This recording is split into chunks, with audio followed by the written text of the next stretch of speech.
Hello everyone, দেখুন আমরা morning এক্সারসাইজে এসেছি। আমি এবং আমার সাথে এক ছোটো ভাই আছেন, উনি শুদ্ধ মাস্টার্স পাস করেছেন। তো আজকে মর্নিং এক্সারসাইজে দারুণ একটা জিনিস দেখাবো। এবার দেখুন, এই যে দেখলাম আমাদের এক মামা, উনি এই ঘেরে জাল পেতেছে ওই বাগদা চিংড়ি ধরার জন্য। তো এটাকে বলে বুটো বুটো পেতেছে। তো ওখানে অনেক চিংড়ি মাছ উঠেছে।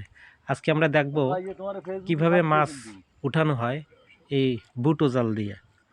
তো এই যে দেখুন, এক দাদা ওই যে মাছ বেঁধে গেছে এবং সেটা নিয়ে আসছে। অনেক মাছ, আর এখানে কিন্তু অনেক অনেক গভীর, যাই উনি পাশ পিছলে পড়ে যাওয়া প্রায় গেছিল। তো দেখুন কত মাছ উঠেছে, সব বাগদা চিংড়ি। এই যে দেখুন, ঠিক আছে। আর এই বাগদা চিংড়ি খেতে কেমন আমরা সবাই জানি, অনেক সুস্বাদু একটা মাছ। এটা দেশে বিদেশে রপ্তানি হয়। তো এই জালের ভিতরে একটা বড় কাঁকড়া পড়েছিল, বেঁধেছিল, কিন্তু সে জাল কেটে বের হয়ে গেছে। আর এই যে দেখুন সূর্য উঠছে। মর্নিং এক্সারসাইজে আসলে একসাথে কত কিছু দেখা যায়।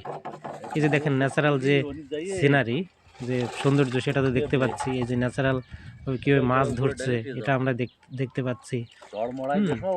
তারপরে এই যে এইগুলো নিয়ে কিন্তু একটু পরে বাজারে বিক্রি করা হবে। অনেক মাছ, এই যে এখানে তো জাস্ট একটা জালে এগুলো বেঁধেছে। এই যে দেখেন পুরো ড্রাম ভর্তি অনেক মাছ। এখানে অন্তত প্রায় 20-30 কেজি মাছ হয়ে যাবে। তো আপনারা কি কখনো এই বাগদা চিংড়ি খেয়েছেন? কেমন লাগে কমেন্ট করে জানাবেন। আর আমাদের এইদিকে আসলে অবশ্যই বেড়াতে আসবেন, আমাদের দক্ষিণাঞ্চলে। এটি হচ্ছে একেবারে হোয়াইট গোল্ড বলে এটাকে।